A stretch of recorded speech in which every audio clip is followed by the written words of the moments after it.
What is up, you guys? Welcome back to the channel. Welcome back to a brand new video. Welcome back to the Daily Car Guy.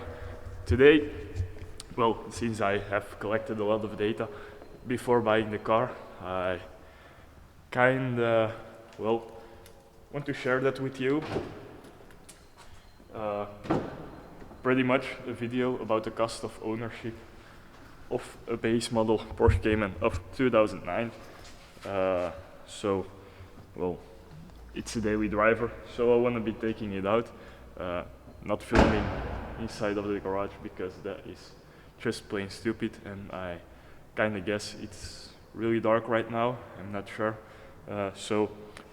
First cold start for you guys.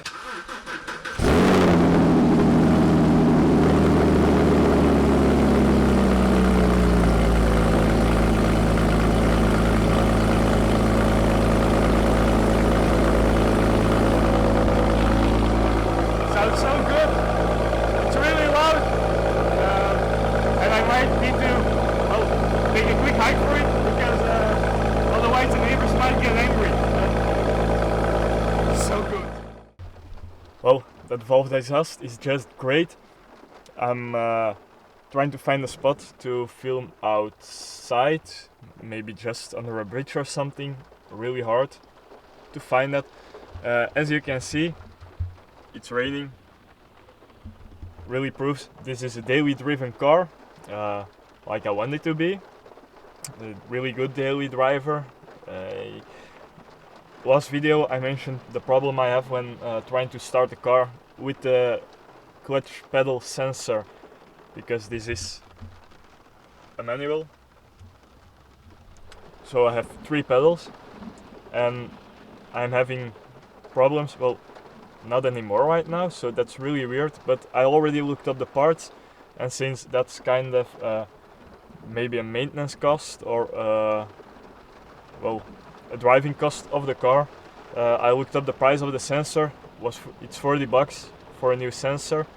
I have a jumper wire with me for when it's acting really funky. I can just jump the switch and be able to start the car,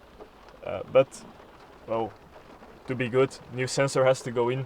That's 40 bucks, and that's the first part I'm gonna talk about. I really want to find a place to be filming outside so I can take you through the real maintenance cost and driving cost of the car. Well, guys, this is kind of a dry place, for me at least.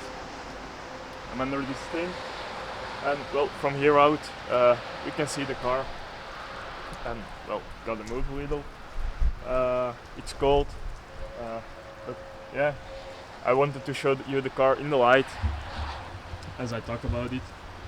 So first and foremost, I think the most important thing is the tires. Tires aren't that expensive. I looked it up for the Michelin Super Sport, the Michelin Pilot Sports.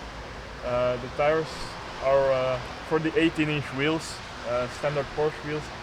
For the fronts, we are looking at about 100 bucks for each tire. For the rear tires, the price kind of doubles. It's between 180 and 220 bucks for the Michelin Pilot Sports. And I think one of the important things is the miles per gallon. Right now I'm getting about 25 miles to the gallon, which is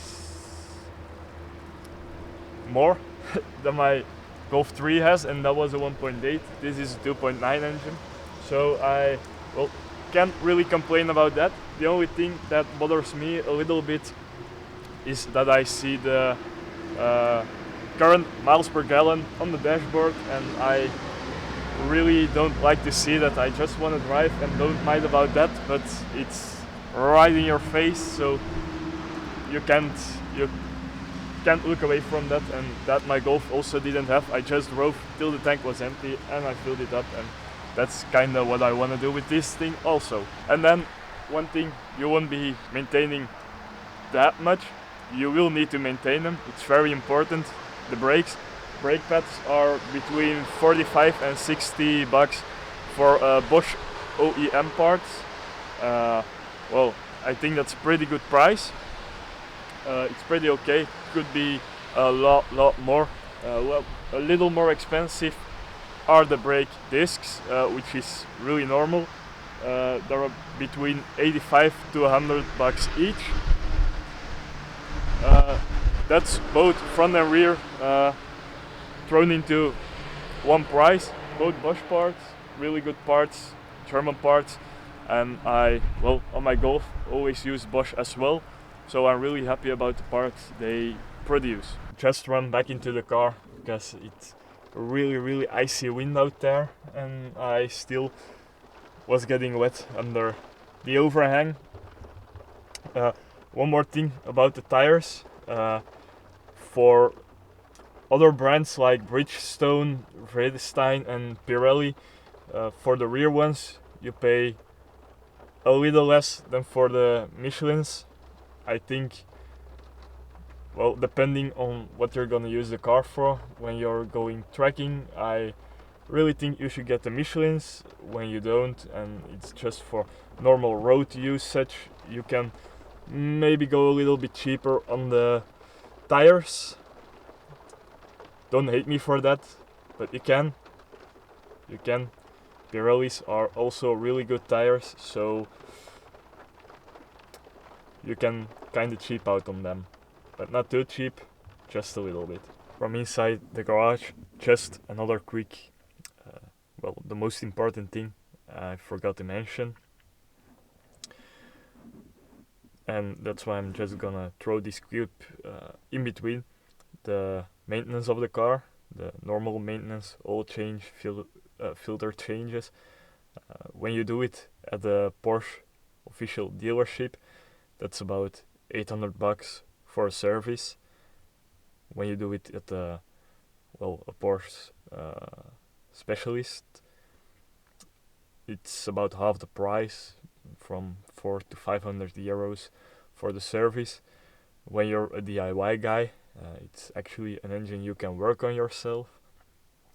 Well, at least the maintenance part and some normal stuff is doable for a DIY guy. You're looking at the price of the oil.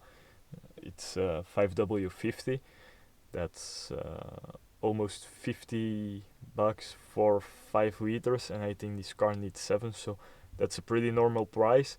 Filter-wise, filters are a little bit more expensive than for a normal car, but it's not it's not too much, so you can do a service yourself for around 100 bucks, maybe 150 at max. So if you want to drive it and you have a pair of hands on your body and you're daring to do it yourself, you can save a good buck there, and you can find some tutorials online, and when I do the oil change I will probably make one myself, so be sure to stay tuned for that. And then, what does it cost yearly to drive the car? Where I live, I looked it up, you pay road taxes. The first time is a little bit more than the other years. It's a yearly payment we make. For this car, the first time paying, first year is 1200 bucks, and all the years thereafter are about 800. Insurance wise, I got some quotes. I'm looking at about 1200 a year. That stays the same every year. It doesn't get less, doesn't get more. Well, it can get more, but normally it doesn't. I don't know how it's in the US. I know some states have yearly road tax. Some states have just one-off road tax. I thought in Utah it's 10% of the buying price or something. So it really depends on where you live. to know that. You can find it on the web. It's easy, filling everything, you know. But one thing I know for sure, in the US it is a lot cheaper than here. That's what I'm sure of. Also, insurance might be a little cheaper over there, but don't quote me on that one. Well, guys, as it's still pouring and I can't really show you anything of the car or drive crazy, I'm just gonna end the video right here. Guys, if you enjoyed this video, be sure to leave a thumbs up. If you wanna see more of the Porsche, me, and the project I'm gonna make out of it, be sure to subscribe, and I will see you guys in the next one. I'm out.